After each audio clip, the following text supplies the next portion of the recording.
Hello and welcome to another episode of VCTV. You might have noticed I'm on my own today. Business is going rather well, and Richie and Christian they just claimed they're far too busy to get on this call, so they send their apologies. So without further ado, we'll crack on. These last 12 months have seen a number of acquisitions in the advice industry. So in this episode, we're going to try and understand what's going on and what it means to the advisor. Many of you will be familiar with the LANCAP, the research and insight business, who make it their life's work to understand more than anyone else about the long-term savings and investment sector. You might have joined our weekly home games interviews, which have been hugely successful over the last 12 months. Well, today we're turning the tables and we're going to put the LANCAP's very own Mark Polson in the interview seat. Mark, welcome to the show. Thanks very much, Ross. Lovely to be here. It's been a mad 12 months in terms of corporate activity in the sector. Platforms consolidating, PE coming in a big way, huge numbers of advisor firms being bought and sold. Why is this happening now? It comes in waves. Most of these deals have been on the boil for some time. Some of them are really fast, but most of them take a year in the planning or whatever from a firm deciding that it's ready to be acquired, because it's quite rare that someone's not ready. It takes time, right? So I guess a load of things just came to fruition. It's not a sector without its problems. We've got a huge regulatory overhead. There's a lot of costs, particularly for advice businesses, getting indemnity insurance with your and your FOS levies and all that stuff. These are big issues, and they would stop some people, I think, being interested. Nonetheless, it seems to be like bees around a honeypot, right, rather than the very, very obvious other ones that I could have said there. And that's kind of interesting to me as well, is what's causing the kind of waves of money coming in to come in. What do they see in it?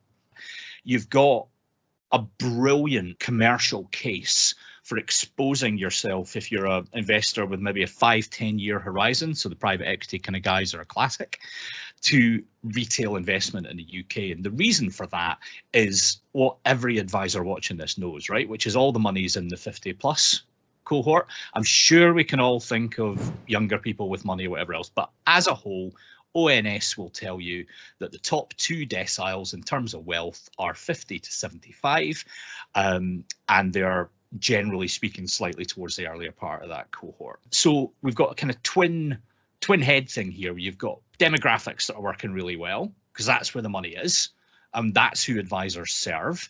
And the other thing you've got is pension freedoms. And I think you need both of those to unlock it. And so once you've got both of those, not only have you got the money now, you've got a really good shot at hanging on to it for a considerable period of time. And because of RDR and because of the way things move now, that relationship with the advisor can stay all through that time, which is why this exposes a bunch of stuff in the sector about succession planning and all that stuff. So the consolidators with their funders are thinking, well, brilliant, right? We've got an asset we can earn off here for decades, and all we've got to do is get in and try and share in it. And that must be what's behind some of this, at least. What should advisors take from all this then? The main thing that platforms need, if we're talking about that, is a parent that loves it, right? It's much better to have a mummy and a daddy that love you than a mummy and a daddy that don't. And so something like, for example, M&G Pru buying Eccentric, that's a good thing. And you can say, right, I might love M&G Pru or I might not, but at least I know that there's a big company that's committed in there, and that's a decent thing to happen. So, there's potential benefits in this activity, but sometimes something really disturbing comes in, and the trick there is to keep the heat. Don't do anything too hasty. Something that was suitable for your client yesterday, if nothing's really changed yet, is still suitable for your client today, and that's what drives you. There's one other thing. Advisors, right, from where we sit, won the last decade. The power shifted away from life cos and asset managers and landed squarely in the lap of the advisory profession, which is brilliant, right? And for guys like Visible Capital, when you try to tool advisors up to do better fact finding or to get efficiencies into their business, what's happening is everybody's acknowledging that the prime relationship, the prime kind of mover in the sector now is the advisor firm, because that's where the money's controlled from. And that's a big shift. But I'm not sure many firms really have grasped yet just how in control they are. And there, you do still get this slightly dependent relationship between platform provider or whoever and advisor firm. Not all the time. Not in some guys have absolutely gone for it. But this kind of glorious shift of power not everybody's yet fully got their arms around how they now can construct stuff that looks like them. That can take a 1,000 different routes, but they can build their own tech stacks. They can do all kinds of interesting stuff. And so probably when you see the corporate activities happening, it's a great spur maybe for firms to say, oh, hang on, lads, we might be able to do this the way we want to do it rather than what we've been given in the past. And that's super exciting.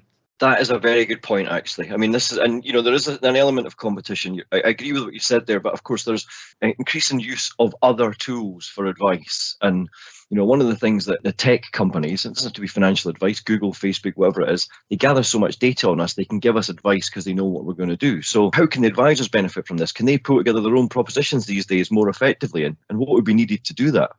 It's a great point, because data is obviously the prize. So I think for advisor firms, they need to, first of all, kind of take their rightful position atop the mountain. Do you know what I mean? You are in control. Now what do you want? You got what you were after. Now you get to decide where the data goes and what happens with it. And this is where we see guys like the practice management systems, back office systems, stuff like that. People get really frustrated with those. But actually, oftentimes when you dive right into the heart of them, you can do some quite interesting things with the data. You can learn things. But that understanding is really, really important. You say that advisors have got what they're after. I've definitely got what I'm after. This has been extremely insightful, as we'd hoped. It's a shame these are so short, as I feel this is just the tip of the iceberg. So we'll be sure to keep an eye on things as they progress and do what we can to play our part in providing advisors with the data they need to take advantage of some of the things you've discussed. Thanks again, Mark. Have you any final words before we go back to our unanimated selves? Well, it's like apocalypse now, right? Everyone gets everything they want. I guess the thing that I want, if people are up for it, is just keep an eye on us. We're going to be publishing more research on all this stuff over the next little while. You can find us at lancatfinancial.co.uk, and I hope you like some of what you find. Thanks very much for having me, Ross. Thanks, Mark. And thanks to everyone at home watching this from all of us at Visible Capital. Stay safe, and we'll see you again soon.